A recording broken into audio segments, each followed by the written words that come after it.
So, followers of athletics will know instantly that we are here today in the company of Mr. William Sharman, world-class high hurdler, and we see a hurdle here, 4th in the World Championships last year, current British champion, about to go off to the European Championships in Barcelona, where hopefully he will do very well. And we will get on to that subject, William, shortly, but there's so much more to talk about concerning you. First of all, on the sporting front, this is a guy who, I was looking at your resume on the internet. You have personal best, pretty good times and marks in 60 metres, 100 metres, 200 metres, 400 metres, high jump, pole vault, long jump, heptathlon. I mean, what, you had a sex change for that or something? And a decathlon. So clearly you're fairly good at all sports athletics. So we'll just quickly talk about that first. And you finally decided on the high hurdles, which, by the way, seems like a good choice. Thank you. Well, the beginning was I really didn't know where I would shine in athletics, and my first coach in the sport was a man called John Anderson, who many of you will know as the timekeepers from Gladiators. But in fact, he was an athletics coach long before any of all of that. The move to high hurdles came as a result of a shoulder operation which I had, and that limited my ability long term in the javelin. The next best thing on the cards for me was in fact the hurdles. I seemed to be placing quite highly in the country's rankings, and it seemed like the common sense thing to do to take that on. Fair enough, okay. Now your brother, he's quite sporty as well. What did he do? Yeah, my brother pushes for the GB bobsleigh team. It's a crazy sport. He's sliding down on ice at 90 miles an hour all across the fastest tracks in Europe. Okay, and your father, who does something else which we'll talk about in a second, but in the world of sport, what did he do? He was a rugby player. He played for Northampton Saints, and his position was second row. Right, so that's pretty impressive between the three of you. Now, you mentioned Gladiators. Those who don't know anything about track and field but watch the Sky One Gladiators show may recognise you. Why? Because I was the timekeeper on the show, assistant to the referee. So I was there on every game show, standing beside John Anderson, making sure all the rules were implemented correctly, and being his second pair of eyes, really. Of course, John Anderson was your old coach as well, so that's, I guess, where that came into it. Did you enjoy that, by the way? I loved it. Filming takes a lot of time. It's long hours and very exhaustive, but yeah, tremendous thing to have on my CV. Yeah. Did you actually think you could have taken out the Gladiators, by the way? I mean, you're a fit guy yourself. I definitely could have taken out all of the Gladiators. Fair enough. All right. Now, you've got 2 university degrees as well. Okay. What are they? Where are they from? University of Leicester in economics, and Loughborough University, an MSc in banking and finance. Right. Another subdivision of economics. Absolutely. Okay.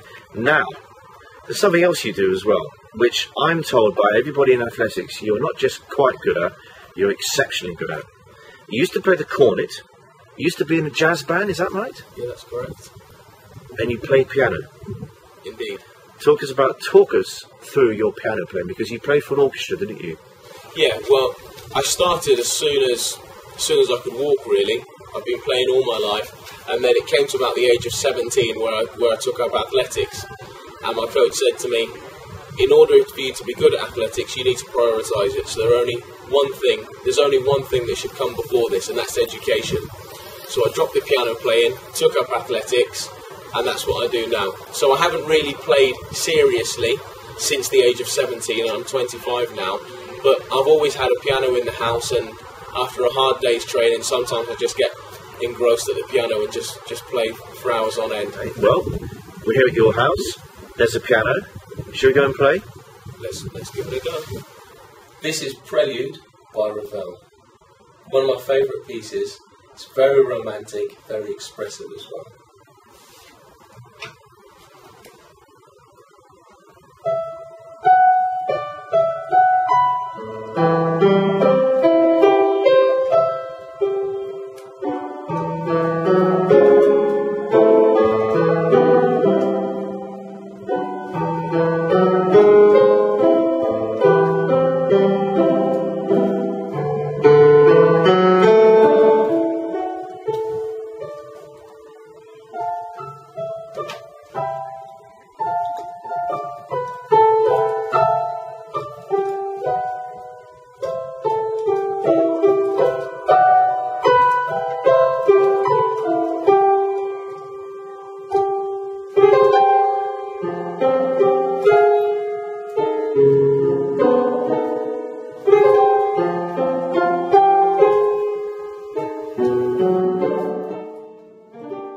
So when you've had a hard day's training, William, and it can be pretty intense, pressures there, especially for an event like yours, a lot of hours, a lot of days, a lot of weeks, a lot of months for 10, 11 seconds.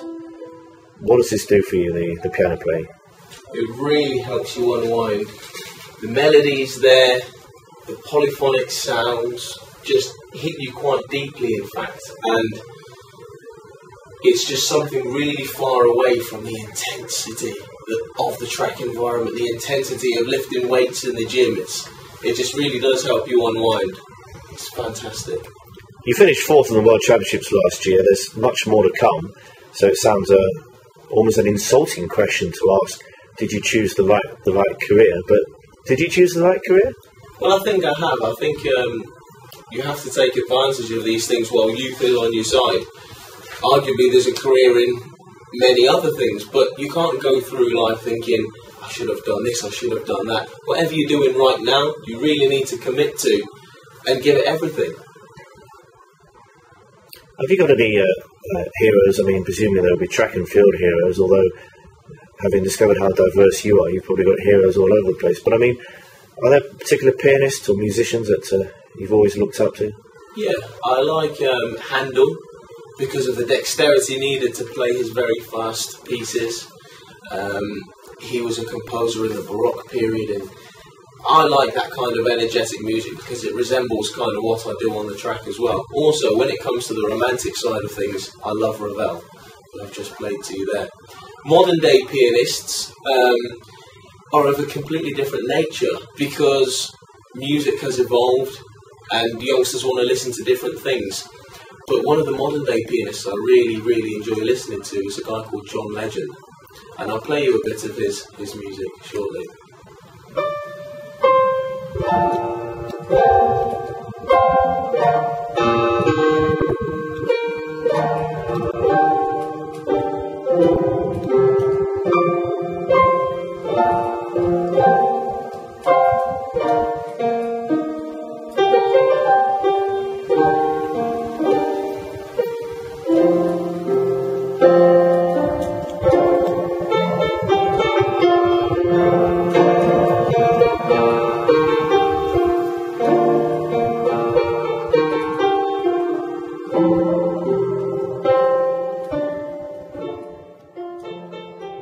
Barcelona looms very quickly now.